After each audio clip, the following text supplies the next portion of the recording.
Hey, thanks for watching this video. My name is Jimmy Fung, and in this video, I break down my exact sales process that I use to close $1,000 deals for my lead generation agency over a Zoom call. I actually do have a short reel on my Instagram page where I show you exactly how I close a $2,000 deal on a Zoom call. Obviously, that Instagram reel is very short, right? And it's only a minute and a half, so obviously there's only so much details that you can include in that. But in this video, I break down my exact process from the beginning of the mindset you need beginning the sales call, how to nurture leads, how to intro your call, how to do discovery, how to pitch your services, how to handle objections, and then finally how to close deals, right? I pull back the curtains and I pretty much show you everything that I know about sales. Over the last few years, I have invested thousands of dollars into sales courses. I have read 30 to 40 different books regarding sales. And this is everything that I know, how I put together my own sales process. One key note, what that I will say though, is what a lot of people do is they do try to sell you a course teaching you about sales. And the reason why it does not work for a lot of people is because everyone has a slightly different way of selling stuff. So what I sell and the way I sell it, if you copy it word for word, it may not work for you. The same way how if you have a sales process that works for you and I copy it, it may not work for me, right? Because everyone has their own way of saying things. They have a way of words just naturally flowing out of their mouth. And if it doesn't work, if it's not congruent with the way that it is, it just won't work. So what you need to do is I'm showing you in this video the exact sales process that I use, but you need to you could copy it at first, but you need to test it, right? And then after testing it for a little bit, you will know that, it either works or it doesn't, and you gotta do some edits, change the specific wording, change the specific phrases that I say. But I hope this video serves kind of as a foundation so that you can see exactly how it works, right? If you like this video, make sure that you follow me on Instagram. I do post more content on that, breaking down lead generation agencies and how you can go about building a lead generation agency yourself, and subscribe to this YouTube channel here. Take care. Bye-bye. In this video, I'll be sharing with you my exact sales process for how I close $5,000 deals in 25 minutes from my own agency. Pretty much, I'll be sharing with you how to sell your services, or in my case, how I sell my lead generation agency services to other businesses. This video is everything that you need to know about the art of making thousands of dollars over a Zoom call, right? So jumping right into it, what we will be covering today is the first thing is the mindset that no one shares. The second point is the pre-sale, so how to nurture your prospects prior to the sales call. After that is the intro, so pretty much how to start and intro your sales call. After the intro, I'll be sharing with you how you should do discovery and how I go about challenging my prospects.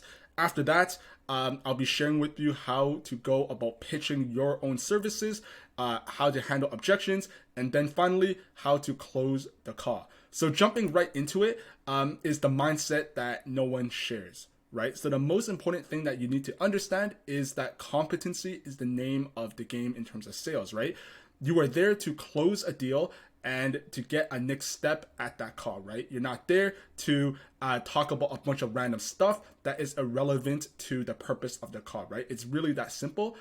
So when I go about reviewing calls every single day for my own agency or some of the other people that I help, right, the bottom line is that if you're not closing the amount of sales calls that you want to do, right, pretty much the reason why is because it just sounds like two guys just sitting there chatting, and at the end, the guy who's selling the services is suddenly asking the other guy for a decision, right? He's asking him to send him thousands of dollars, right? That's pretty much what it comes down to. It doesn't sound like a sales call, right?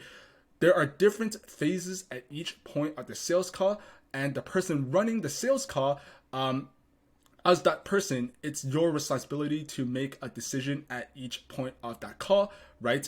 You need to ask yourself, is this someone who you can help? And if they are, you need to move them along to the next part of the sales process.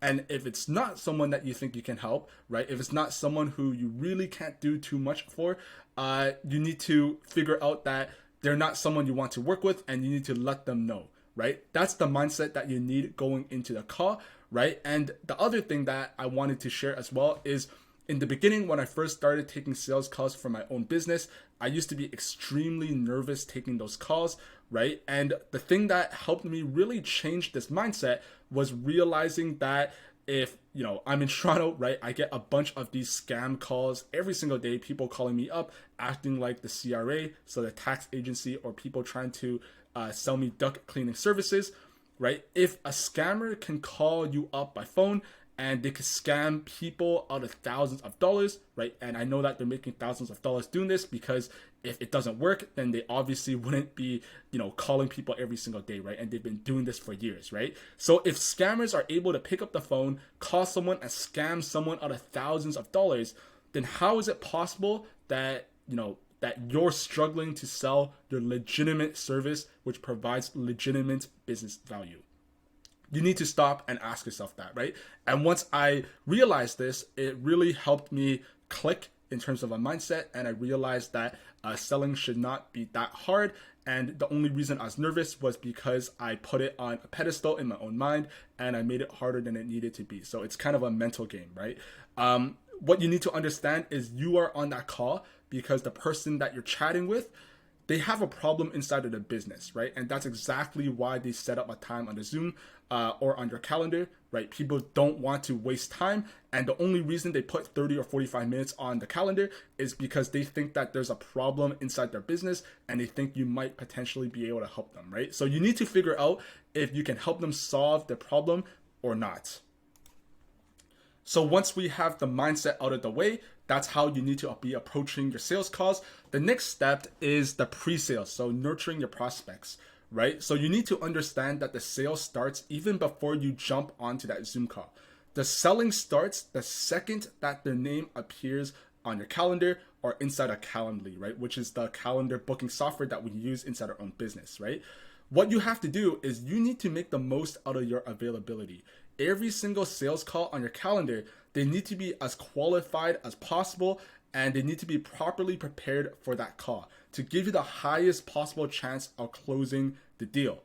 So what you need to understand is that the more educated a prospect is before the call, the more bought in that they are to your solution and the easier that it is to close them, right? You need to have a few qualifying questions that they should be filling out on the calendar, pretty much giving you some preliminary information so that you can understand if it's even a good fit and even worth your time for that call. So what you need to be doing as well is the second their name shows up on that call, you should be asking for the website, you should be asking for the email. You need to be going, copying their name, pasting it into Google, copying their company name, the website, stuff like that. You need to be searching it on Google and doing research on them. You could do this by looking at their website. You could do this by searching and looking at their LinkedIn to get some better information on their background, right? So what company they work for, are they the owner? Are they a VP? What does their job and roles and responsibilities look like? What is some of their experiences? You need to get all of this information prior to the call. And the thing is this really doesn't take too much work at all, right? I usually do this 3 to 5 minutes before the Zoom call starts. I spend maybe a minute or two to do this, and I have all the information inside my head going into that call, and I'm adequately prepared, right? So what you have to do is you got to research and have an idea of your prospect. And the thing is in terms of nurturing prospects prior to actually jumping onto the Zoom, almost no one ever talks about this and the importance of nurturing prospects prior to the sales calls. So when I first started booking calls for my own business, I really overlooked this completely. And as I started learning this process and I started implementing what I'm about to share with you, my closing rates increased significantly, right? So the first thing you have to do is you should really start setting up automations to remind the people of your call. So assuming that they could only book calls for the next day or two, what we could do is we set up these reminding emails, but 24 hours before the call and 2 hours before the call. So you could play around with this. You could do more, you could do less of these reminding emails. But what I want to advise you is just keep in mind that you don't want to be too annoying, right? So in our business, we tested a bunch of different stuff. At one point, we had a bunch of reminders and we got some people saying that they're kind of annoyed. And then later on, we dialed a little bit back. But then people started pretty much just flopping and no showing on the calls. So you need to go and test and figure out what works best inside for your own business, the best mix between not being too annoying, but reminding them and people just, flopping on the calls. So you can set up this email sequence on Calendly under workflows. This is a paid Calendly plan. So you need to go and get that. And I think it's completely worth the few dollars that you'll be paying every single month, because pretty much it gives you the ability to set up reminders for the emails. We have a 24-hour reminder. We also share with them a case study to kind of show them that this works and to give them a little bit more social proof. And then we also have a 2-hour call reminder 2 hours before the call starts, basically letting them know, hey, the call starts in 2 hours. If you can't show up for whatever reasons, if something popped up during the day that makes you unable to show up, you could reschedule the call or cancel the call. So that's what we do inside our own business. I tend to typically send case studies as a resource, but if you don't have any case studies, you need to be sending resources surrounding what your service does, what your business is, what that business history looks like, and how you can help them. So what you could do is you could create different PDFs, you could create different docs, different white papers to do this. The most effective form of sales asset that I have found is to send video content, because this pretty much puts a face to your business and shows that prospect that you are real, that you're just not another name on the calendar, right? So the way you could do this is you could do two things, right? By creating these video sales assets, you are able to begin selling your prospect on your service. You're basically hyping them up on the benefits of working with you. And you're basically initially dismantling any objections or ounce of uncertainty that they have prior to the call. The second thing that creating video sales assets will do is it will help towards disqualifying prospects that this is just not a good fit for, right? What they should be doing is they should be watching those sales assets prior to the call, and they will have a pretty good idea to know if they are a good fit or not, right? You want to be specifically calling out the specific people that you want to work with. If you work with recruitment agencies, you need to be saying that in your sales assets. If you're working with marketing agencies, you need to be saying that. And if they're not a recruitment agency or they're not a marketing agency, if they are a software company, they will watch that video and they'll know right away that your services are not meant for them, right? So putting more information in front of your prospect prior to the call will help towards speeding up the conversion window and make your job a lot easier. So I want to ask you this, right? In a hypothetical situation, if you were deciding between two accountants to do your tax returns, would you want to work with an accountant who posts a ton of video content on their YouTube channel talking about their services, or would you work with an accountant who barely exists online? I want you to ask yourself that question, and I guarantee you that you will work and choose the accountant who has tons of video content and tons of social proof online versus the one that just barely exists, right? And that's exactly why you need to start creating your own content, right? Your content doesn't need to be super well put together, or it doesn't need to look like you put an entire production team behind it. It just needs to exist online, right? My very first video sales letter that I put together that pretty much explains my process was put together on a Google Docs with basically zero editing, and I put this together in an hour or two, right? This is what that looks like. It's actually on my YouTube channel as well, so you could go and look at it. And to be completely frank, it's pretty bad, right? It's bare bones.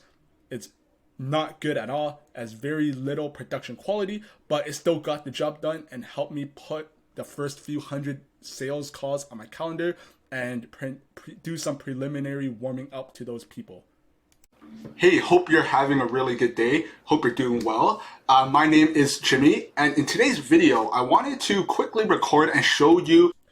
So that's kind of what that looks like. Hopefully you will take this and you will understand that it doesn't have to be perfect for you to start booking meetings and closing deals, right? Because this is clearly evidence that it doesn't need to be that good in order for you to make money. It just has to get the job done, right? So that's the purpose of that, right? So obviously you want to make this better over time, but when you're first building your agency, you have a lot larger priorities to think about. You got more important stuff to do pretty much, right? And getting this done is the most important thing. And you can always revisit this down the line in 2 or 3 months once you're starting to make money with your clients. You have all the other stuff down and you have a little bit more time, right? You can revisit this, make it better, all of that stuff, right? So once your operations are dialed, or if you want to get leads quicker, what you can also do after this, after people book meetings, is you can also ask the prospects for their phone numbers in the Calendly.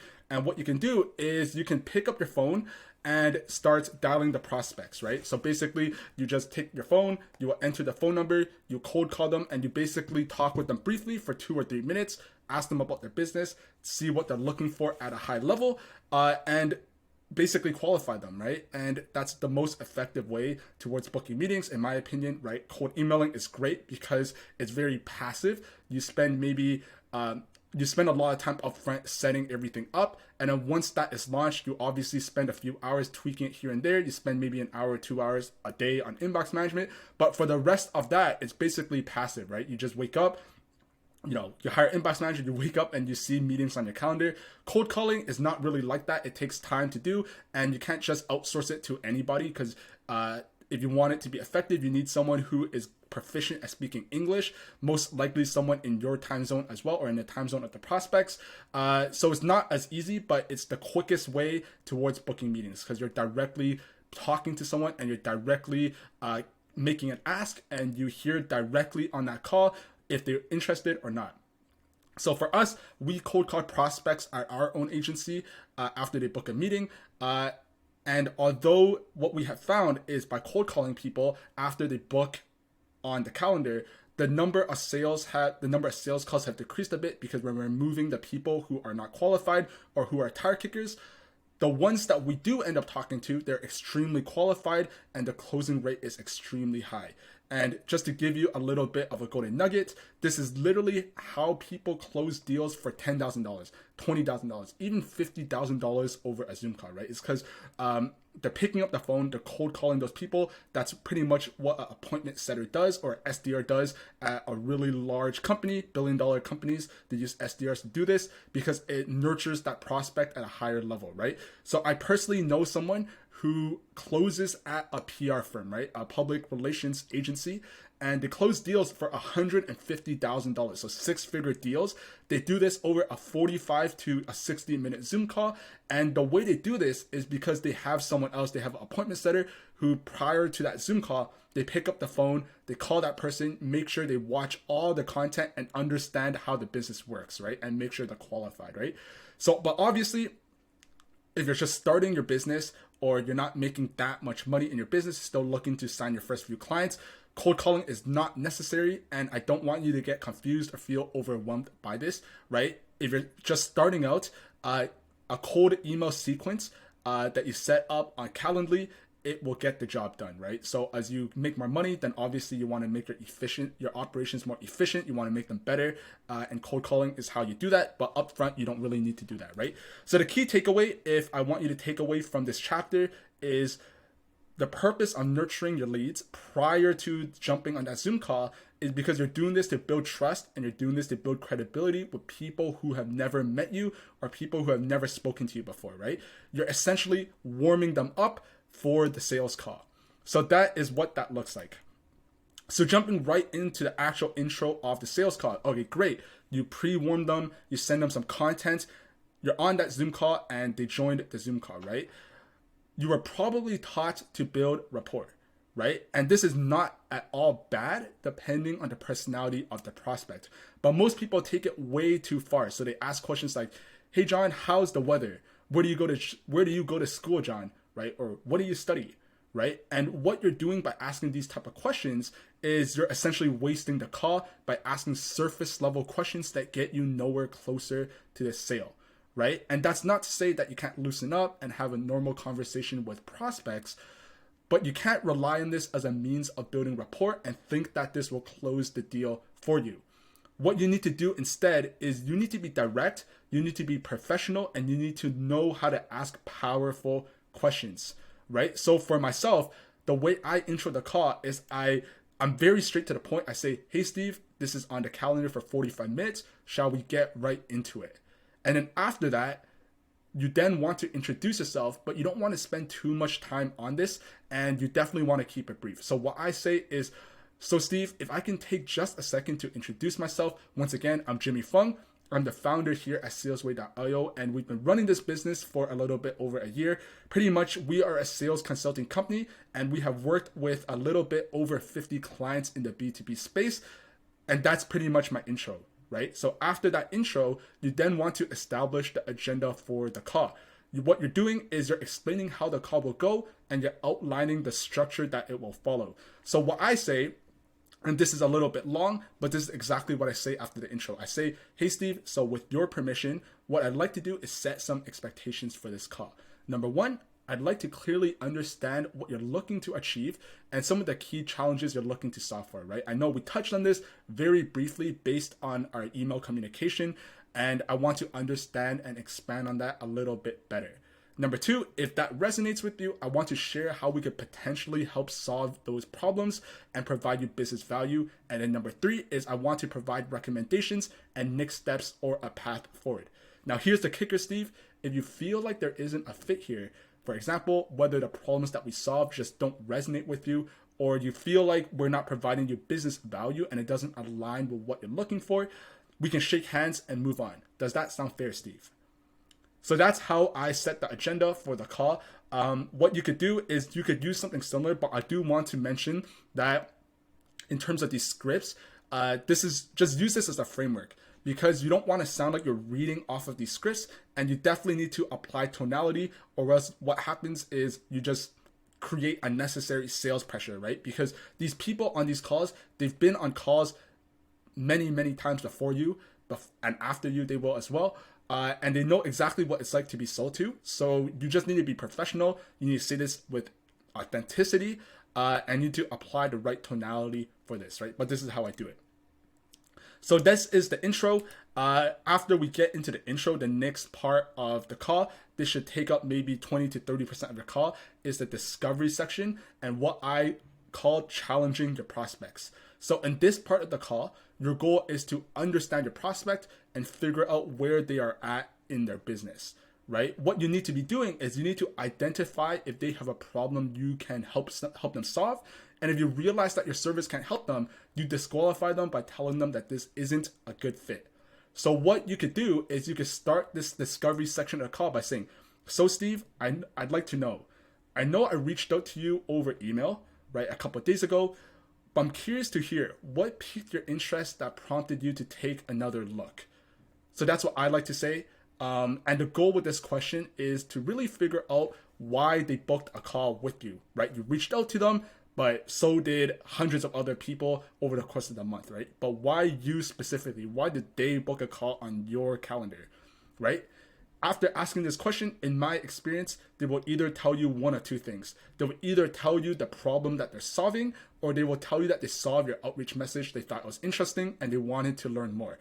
Both of which are basically what we want to hear, right? Either way, whatever they tell you, what you need to do is you need to take that answer and you need to continue building upon that. So what you could do is you ask them to expand on what they just said, and then you want to clarify their answers, as most people, when they first start these calls at this stage of the call, they still don't have that much rapport with you, and they will answer your questions very vaguely at first, and you can't expect them to be always telling the truth.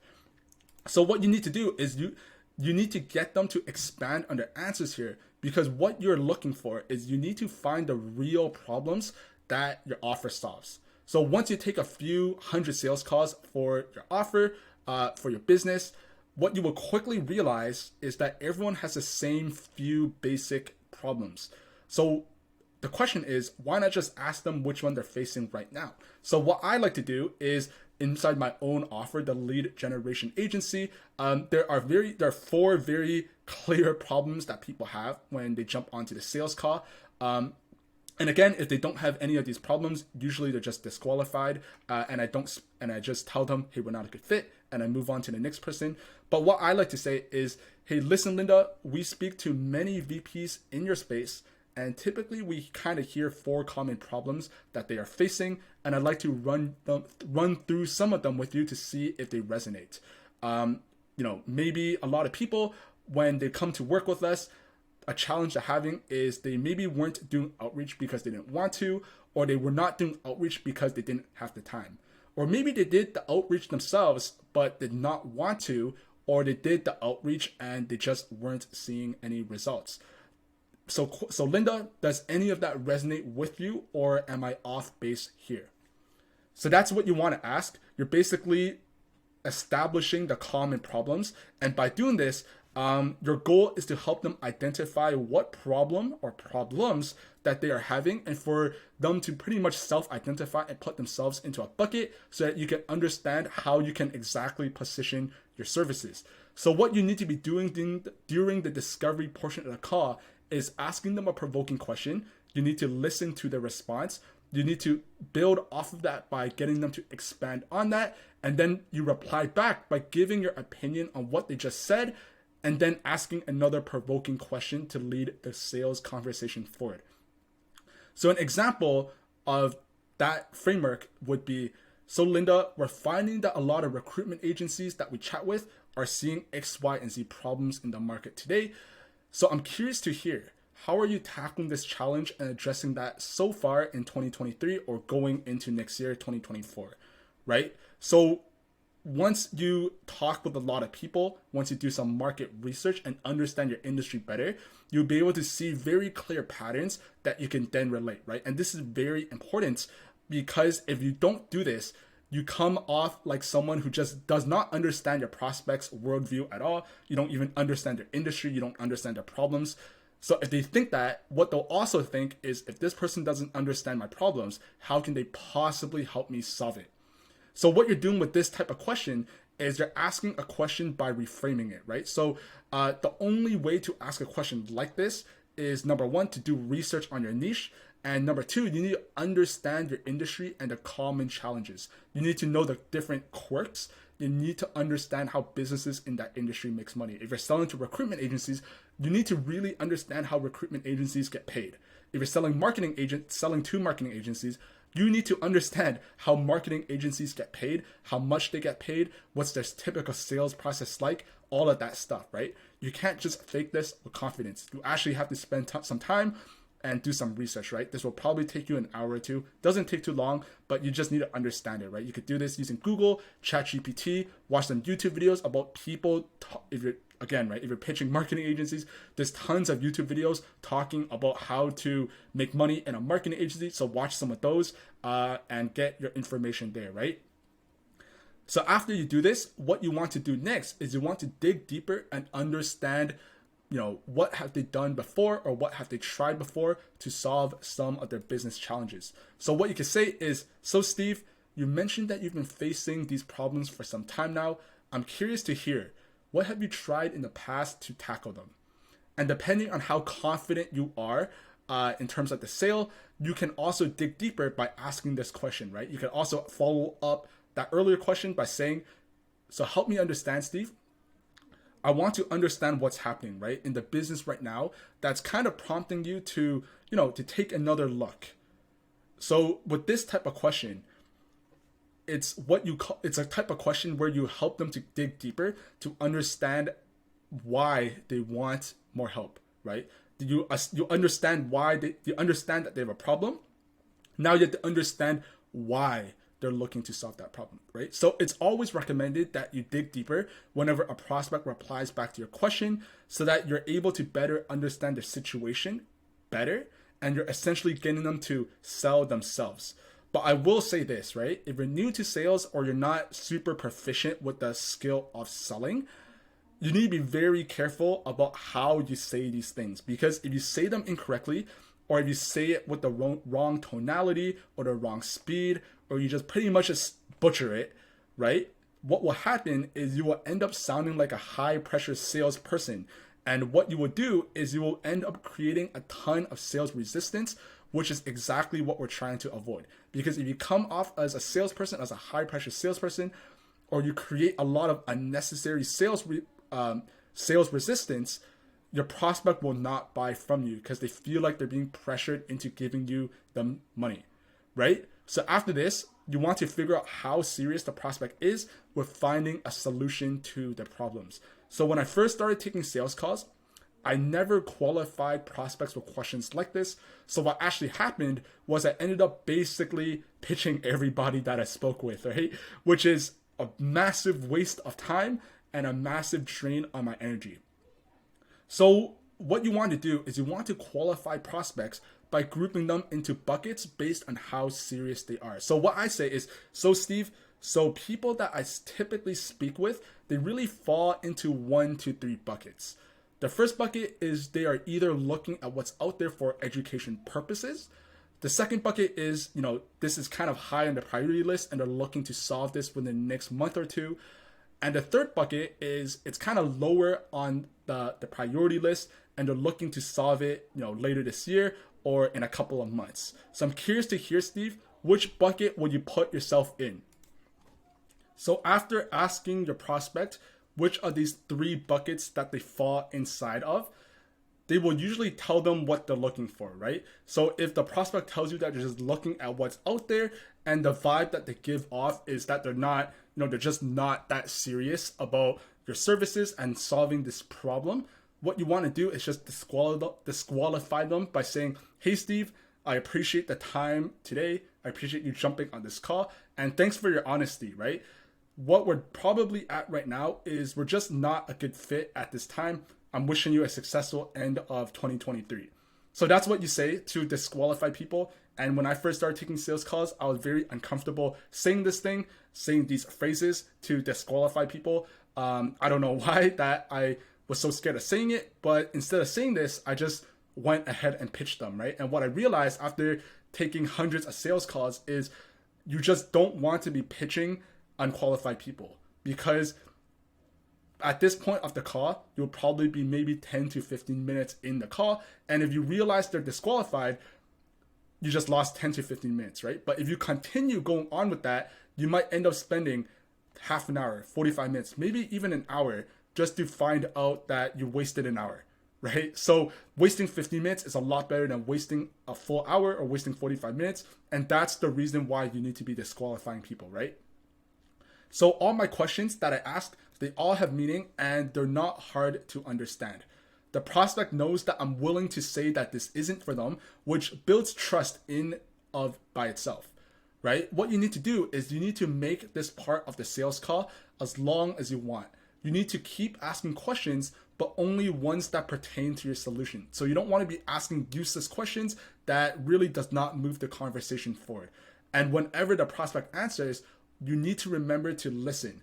It's vital for you to make them explain themselves. So if they say something like, I'm looking for a solution, but why though? Why are they looking for a solution, right? What is making them look for a solution right now? Why not next week? Why not next month? Why not next year, right? You need to understand these things, right? And oftentimes prospects will drop tiny nuggets of information that is very important to them, very meaningful to them. And because you're concentrating too much on the sales script, you're too focused thinking about what are you going to ask next, what are you going to say after they reply back to you, you end up missing the golden nuggets that matter, right? So that's why I say, especially with these scripts, it's good to have them, it's good to be prepared, but just use them as a framework because you need to focus on the conversation. You need to make sure it flows. And especially in sales, it's extremely nuanced in the sense where it's not a format where you ask a question and you get the reply you want. Oftentimes you ask a question and that conversation steers in completely different directions and you need to be ready to take it in whichever direction that it's headed, right? So your next question after this part is you need to understand the business and where the solution can provide real value. So what I ask is I say, so Linda, you talked a little bit about your problems, so on and so forth, but can you just walk me through one of your most common use cases, step by step, of how you currently go about and, generate meetings for your business and how that fits within your sales process, right? If you could you just be as specific as possible. I like to put my feet in your shoes, right? So the purpose of this question is you're understanding their current situation, and your goal is to figure out logistically, right, how your service fits within the business, right? You need to understand how their internal processes work so that you understand and you know how to position your sales pitch. So an example is if you ask this question and they tell you that that they don't do any outbound, they don't do cold emails, they don't do cold callings, they don't do LinkedIn DMs, they just purely rely on word of mouth and referrals to sign clients. Inside your pitch, you need to be very specific about pitching the pros of outbound, right? You gotta basically tell them why it works and why they should be doing it. And then after that, you need to be telling them why you're the best person to do this, right? You also have to ask them, and you also have to figure out if they are against it, right? If they're not doing outbound, why is that, right? Do they think it's spam? Do they just not like it? Have they tried it in the past and they just couldn't figure out how to do it? You got to understand all of these things, right? And then by understanding these things logistically, you can position your pitch to increase. You get do these things to position your pitch to tie back the challenges to how you provide value and solve the problems. So, that's one example. Or if maybe you ask this question and they tell you that they already have someone doing lead generation, right? Maybe they have internal employees, or maybe they're working with another lead generation agency. After this, you need to understand how the services can work alongside what you have going on, right? If they have SDRs, right? How does that work, right? If they're working with another agency and that other agency generate leads for this prospect, how can you generate leads as well without overlapping those things, right? You need to understand these things logistically. And if your prospect answers in a way where they just make it sound like they don't think it can work logistically, then it's not your job to convince them otherwise, right? Because you can spend your time convincing them if let's say they say they're not doing outbound because they think it's spamming people, right?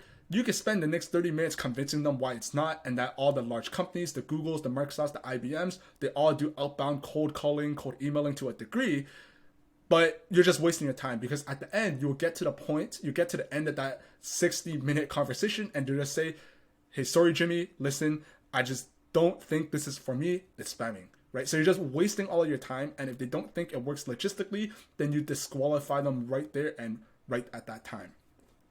So after this, after the disqualifying and the discovery and the challenging aspect of the call, we then move into pitching your services, right? So at this point of the call, you should be very confident that you can help that prospect because you have disqualified them in the previous stages of the sale, right? Again, if you do not feel like, or you're not confident that your services can help them, do not move on to pitching, because pitching will probably take a lot of time as well. They'll ask a bunch of questions, and if you know that your services can't help them, you don't want to be wasting your time on this part. So what I like to say to transition to the pitching part of the sale is I say, so Steve, based on what I've heard from you today, I'm confident that we'll be able to tackle your business problems and deliver you business value. What I'd like to do now is walk you through a brief customer story that I believe may potentially resonate with you. Mind if I walk you through it? And you ask them, they'll probably say yes. If you don't have any case studies, what you have to do is switch this story to you talking about the benefits of your processes, how it works, and how it could potentially help them out. So for myself, I obviously do have case studies. So what I personally say is so Steve, about a half year ago, we worked with John, who does marketing agents, who runs a marketing agencies for e-commerce brands. They came to work with us for a very specific problem. They weren't able to generate leads because they just didn't know how to do cold emails. The key problem that they had was that they just didn't know how it worked. So what they did is they approached us and wanted to see how we could alleviate some of these challenges by providing our outbound processes. So what we did is we set up all the cold emails for them. We launched the campaigns, and then within 30 days, we were able to book him 3 qualified sales calls using this system, right? So what I want to do is walk you through a similar process.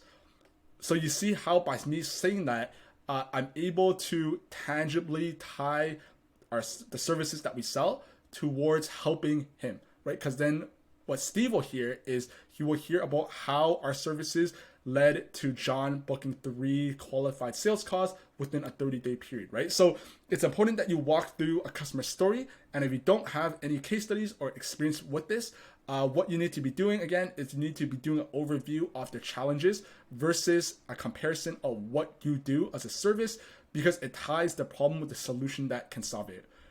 So after this part, what I like to say is, so Steve, with your permission, what we'd like to do is provide you a walkthrough of how this works, right? We'd like to focus on how we specifically generate meetings and ensure that you see the value. Would that work? So that's what I say. So we're asking him for permission. This is very permission based, right? And once the prospect says yes, we can then walk them through your solution. So what I will say here is, some people, they really like to use slide decks or visuals of some sort to explain the processes, and some people don't. Both ways work. When I first started selling my own lead generation services, I would pitch with a slide deck every single call. But as I, started taking more sales calls and, just progressed in terms of my sales skill, almost all my largest deals and all my sales that I do right now, they have all been pitches without visuals of any sort, right? And I personally think that the reason this is because when you pitch with visuals, you tend to explain things in way too much details. And sometimes you run the risk of boring your prospect and they just lose their attention and focus on what you're saying, right? So pitching without visuals, however, so if you just do it by just talking, having that conversation, it's more natural and it's probably less boring. But the disadvantage is it's really challenging to explain complex ideas, and you could run the risk of confusing the prospect if they're really trying to understand logistically how it works. So what you need to be doing is you need to try both methods and figure out which one works best for you, right? You need to understand who your customers are and pitch them based on that. And when I say understand who your customers are, what I mean by that is, for myself, as an example, is when I was selling to software development agencies, the background of a lot of these people who run these software development agencies, they were highly technical, right? They went to school for computer science, for engineering. They were coders for their entire careers, right? So they're highly technical people. So what I needed was a more technical pitch, right? I needed to explain each process, specifically how it works and why it's important and what that process does, right, towards getting the result. Versus when I was selling to recruitment agencies or when I was selling to marketing agencies, these people are more, they're more high level in the sense where if I got too technical in the pitch, they just didn't understand it, and a confused mind will never buy, right? So I just needed to keep my pitch very high level, explaining key concepts of how it works at a high level, and then how it relates to the overarching goal of your service, right? So both ways, you just have to understand who your buyers are, and you need to be very smart with how you pitch your services, because you pitch the wrong way and you're just not going to close any sales, right? So after this section of the pitch, right, what I usually say is, so Steve, that's pretty much what I wanted to walk you through today with what I want to talk with you. Do you have any questions specifically about the process? So the question that I asked them, keyword, is specifically about the process. And the reason why I asked this is because if you don't say specifically about the process, the next question that your prospect will ask you is, awesome, what's your price? That's guaranteed to be the next question if you don't say specifically about the process, right? Even if they don't fully understand how your services work, right? And if that happens, your chance of closing the deal is extremely slim, because the prospect will only begin thinking about the price and comparing that directly to your services, right? But if they understand how your services work completely, front to back, A to Z, they will then be able to evaluate if that provides their business value and if it's worth spending money in exchange for receiving that business value. So after this part, once the prospect truly understands how your business works, the next question after that is they will then ask you for the price. What you need to do is you need to just say the number, explain what it gets you briefly, and then you remain silent. So for example, when prospects ask me, so Jimmy, what's the price for this service? I say, Steve, what we do is it costs $5,000 a month. What you get is you get the entire setup. You get 5 qualified appointments. You get X, Y, Z, and 1, 2, 3. How does that sound? And then I remain completely silent after that. So that's what I do, and that's how I present my pricing, and that works extremely well. Just, everyone has their own way of doing that. That's my personal experience for how I do price drops. And again, it's very important that you say the number very confidently, because if you say, oh, my services cost $1,000, but you say it with a bunch of doubt, you stumble, it comes off as extremely unconfident, and you will just never close the deal either. So you just need, whatever number you say, you just have to say it extremely, extremely confident. That's the key. So now the next part of the call, right, that a lot of gurus, a lot of people who teach sales, they really spend most of their attention on the handling objections, right? So you were probably taught to handle objections for the majority of the calls, right? People say that the selling starts once you hear a no, right? That's what the sales gurus tell you.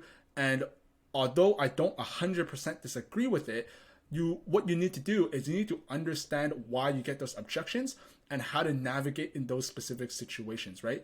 What you need to do is you need to first consider why they're giving you a bullshit objection to begin with, right? But the thing is although I say this, you have to understand that you will still get objections on calls no matter how well you perform, no matter what you say. And what you need to do is you need to know how to turn it into a closed deal. So objections still happen, and you are probably taught the conventional way of handling objections, right?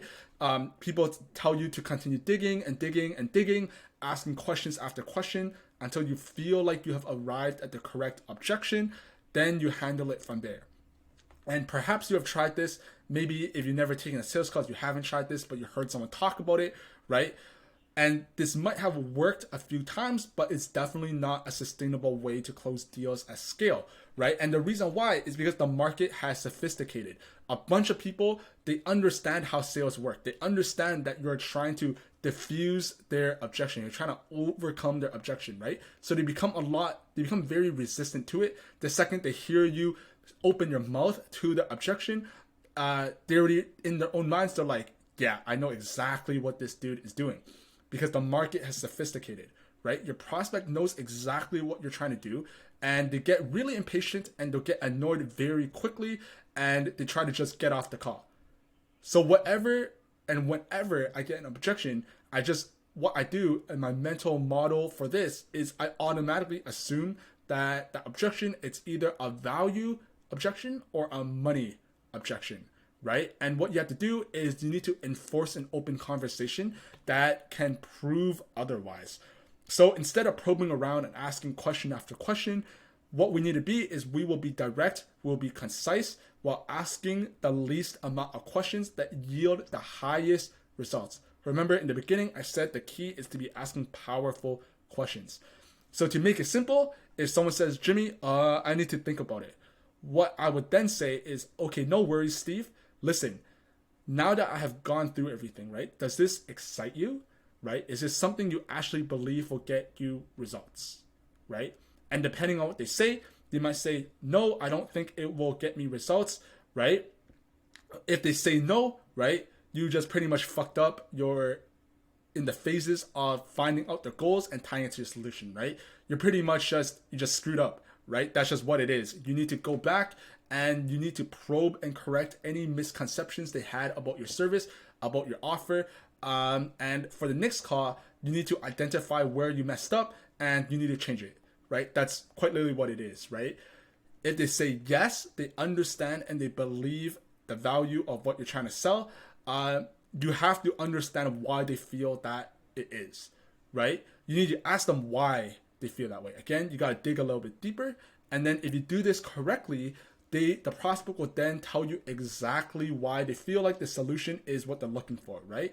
And then after that, after they explain that, you just loop back into closing the deal. You give them some benefits, some examples of people that you have helped, or, if you don't have that, you don't have case studies, you got to break down again exactly the value in the specific things and, basically what your service provides, right? You got to make this conversational and you got to make this fluid, right? And that's where a lot of objection handling frameworks that people teach you is a little bit flawed because they tell you to follow the framework, but that's not how it works, right?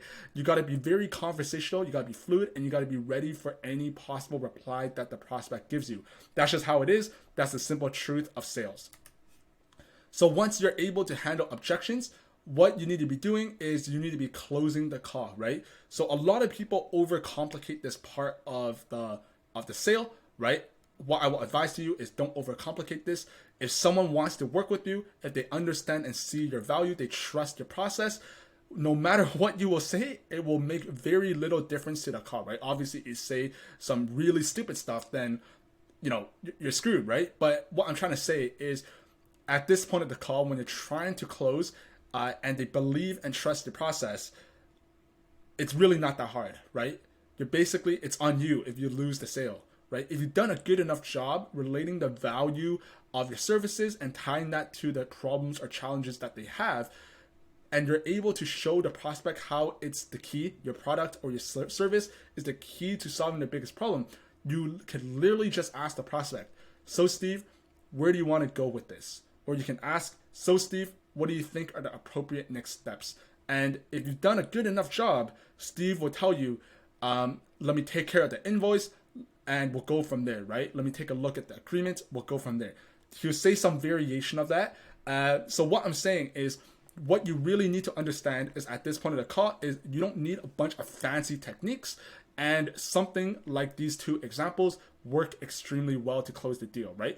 If the prospect gives you an objection, you need to figure out the cause, and you need to go back to the previous chapter where I ran you over the objection handling frameworks, and you need to use that objection handling framework to re-loop back into the sale, right? So someone who's really good to learn about objection handling is Jordan Belfort. His book Way of the Wolf is fantastic for learning about the basics of objection handling.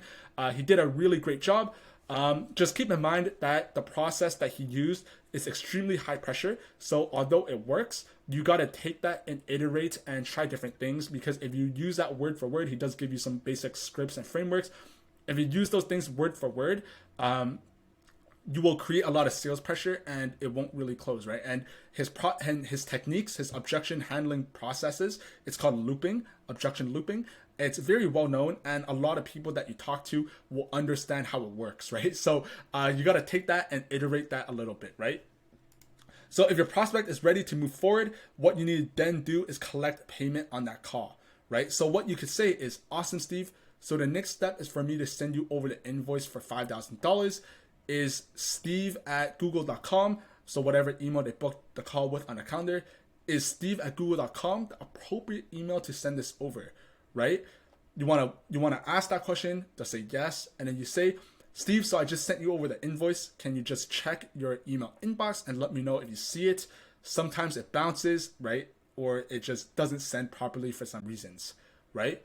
And 9 times out of 10, the prospect will get the hint and take care of the invoice on the call, right? So the reason we're saying this is because we want to collect payment on the calls, because sometimes prospects, as an objection is invisible objection, I guess if we could call it, is they don't want to move forward, but they're too scared to say no. So then they just ask for the invoice, they ask for more information, and they take that and they just never take care of the invoice, right? So sometimes prospects will push to take care of that invoice on, sometimes the prospect will push to take care of that invoice off the call.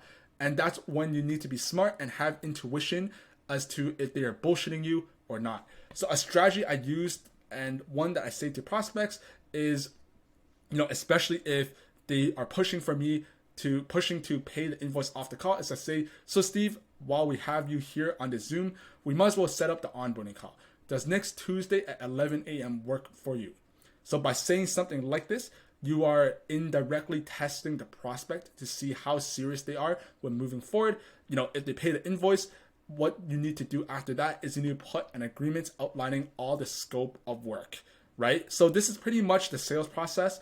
What I personally do to make a few $1,000s on a 30-minute sales call over Zoom, right? What I want to make a point actually is, you could take these scripts, I'm putting them out here on YouTube because you could use them if you want.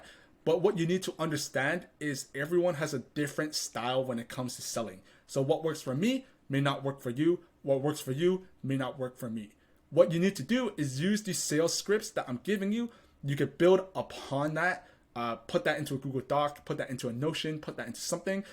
You got to test it basically, and you got to iterate. You got to find out what works for you in terms of the wording, how it flows. Does it flow out of your mouth very smoothly? If it doesn't, then you got to change it, right? Because the thing with sales is you're selling confidence. That's the key. You're selling the confidence that your service will help them solve their problems. And if you're just reading off a script, or you're using someone else's wording that just does not flow with, that's just not congruent with your overarching message, then it's very hard for you to come off as very confident. It's very hard for you to come off as genuine, and you're just not going to close the deal. So I've given you all the resources that I personally use to close deals, right? There's a lot of nuance to sales. It's probably the hardest aspect of building a successful agency, because the sales is definitely a skill that you have to develop. It's a skill that it's always a work in progress. As you take more sales calls, you will obviously get better. You can't expect the first sales call you take to be a really good one. You can't expect to close your first deal on the sales call. Some people do, but that's just simply an unrealistic expectation, right? You could go and copy cold email scripts. You could copy them, send them out word for word, and you could book meetings tomorrow. But it's very unlikely you're able to take someone else's sales script, copy that word for word, and close a deal tomorrow or next week, right? That's just simply not how this works. And what you have to do is you just have to put in the reps. You got to talk with a bunch of people over these sales calls, hear a bunch of no's, and then as time progresses, you will get better, right? That's just the simple facts of sales. No one ever tells you this. They try to tell you the idea that by copying the script, by copying this specific process, you will be able to close 50% of all your sales. That is simply false, and you will never be able to do that right off the bat. That's just the facts, unless you're just so stupidly gifted with the sales talent that you're able to do that right off the bat. But if you're watching this, it's highly unlikely you're able to do that. Or if you're a beginner, you most likely don't have, you're basically not able to do that, right? It's just highly unrealistic, right? What you have to do after each of these sales calls is you have to record these on Zoom, and you got to listen back to them. So in the very beginning, I really didn't like listening back to my voice. I just thought it was really cringy. I didn't like how it sounded, but I can't stress the importance of rewatching your sales calls. The reason why is because after you rewatch your sales calls, you're able to pick up on different aspects of what you're saying, of different aspects of what your leads and your prospects are answering as well. And you're able to understand where you're able to change next time, where you're basically able to improve, and how you can get better. Every single person who is very good at sales, they listen back to their sales calls so that they know where to improve for next time, right? It's the part of getting better and better. If you're not comfortable with doing that part yourself, you need to find someone else who you're able to listen to your sales call and give you non-biased feedback, right? What you could also do to really get really good at sales calls really quickly is you could do role plays. You need to find someone else to practice doing these sales calls to. Find a friend, find a family member, find someone who you could do these role plays for, right? And that's kind of what you have to do if you want to get really, really good in a very quick period of time, right? Now, obviously, the other way is just to book so many sales calls. I'm sure if you book 100 sales calls and do this 100 times, you will become really good, right? But that's obviously something that takes a little bit of time. If you want some role playing, if you want me to listen to some of your sales calls, I could do that. That's what I do for some of my consulting clients. And that's exactly how they're able to close deals so quickly, right? Because you just need a lot of training, a lot of reps, and sales is definitely something you need to do that. But I don't want to take too much time, right? This is pretty much the sales call, right? I do want to give you a bonus, and that is a technique called a pre-framing question, right? So quick intro to the pre-framing question model is that you can use this to develop complexity into sales scripts, right? So this is not rocket science, but it's definitely important to understand so that you can separate yourself from the rest of all the other salespeople, right? So nowadays, one thing that you have to realize is that everyone that you speak to, they have been through many sales calls before, right? They're probably bored as hell, and they're probably anxious to be put in the same shitty solution over and over again in a high pressure sales environment. Most sales calls, they're terrible. right? They're nearly always a one-way ticket to Pressure City, right? So forcing you to go down the corridor to buy something. So no wonder a lot of people, they always say, I need to think about it, and that's why it's the most common sales objection, right? So I want you to use this bonus chapter to understand how you can genuinely be different from everyone else. So the key technique that I'm sharing with you here has 3 aspects of it. The first thing you want to do is precede the question. After that is precede the question, and then reason for asking the question. So if you take a step back, what I'm teaching you is the art of turning your sales script into a free-flowing conversation, because you probably do this in your day-to-day conversation with your friends, your partner, and family members, right? A sales call is not just you asking a question and getting an answer and then going back to question and then answer, right? That's not how you perform a sales call. That's not how you structure it. And you don't want it to be robotic like that in nature, right? And this is what, by doing that, that's what a lot of beginners do, and that's what makes prospects hold their defenses up when you're just reading off of a script. So similar to what I mentioned just earlier. Unfortunately, that's what a lot of people do, right? And that's why they struggle so much with sales, right? They ask a question, they expect the answer back in response, and then after that answer by the prospect, the salesperson then follows up, disregards the prospect's answers completely, and they move on to the next question, right? They're basically saying indirectly, I don't really care about your answer. I just have my next question lined up. So I need to ask this, right? By doing this, it shows a lack of understanding, and it pushes the prospect to subconsciously think that this guy is not listening to me at all, right? And this leads to distrust. Distrust will lead to you losing the sale completely, right? And no one buys from someone that they don't completely trust. A successful sales call should feel genuine. It should feel like an authentic conversation that's steered in a clear direction, where both of the people, the prospect and you're looking to figure out if this product, if your services, if your solution actually a good fit for both parties involved, right? So none of this BS convincing them to buy and then throwing the kitchen sink at them, utilizing all the objection handling techniques that you've learned from YouTube, right? So that's why this script can only be considered a framework, right? Because you simply cannot account for the free-flowing conversation and the different comments that the prospects may have to your answers, right? They may spin off your questions, and you just have to build off of that in a spontaneous way to, figure out how to lead that conversation forward. And that's probably the most challenging aspect of sales, right? So for example, a technique that I'm teaching you in this bonus chapter could be applied to the question, right? If you ask them, so Steve, what challenges are you facing that our solution will help you with, right? If you just ask this question directly like this, it could come off extremely salesy. You're basically fishing for a very specific answer to push them through and down that corridor to make them buy something, right? So what you could do as a first step is you could do something called pre-framing. You could say, if you don't mind, Steve, I'm curious to hear, what challenges are you facing that X solution will help you with? And then after that, what you want to do is proceed the question. So you could then say, so Steve, I apologize for the complete interrogation that you're facing, but it's just very important that I understand the situation completely. And then you're able to ask your next question. And then step 3 is by saying, reason I asked this, Steve, is because the answer to that question will allow me to figure out exactly what we can do to help you guys and how that fits into the puzzle logistically, right?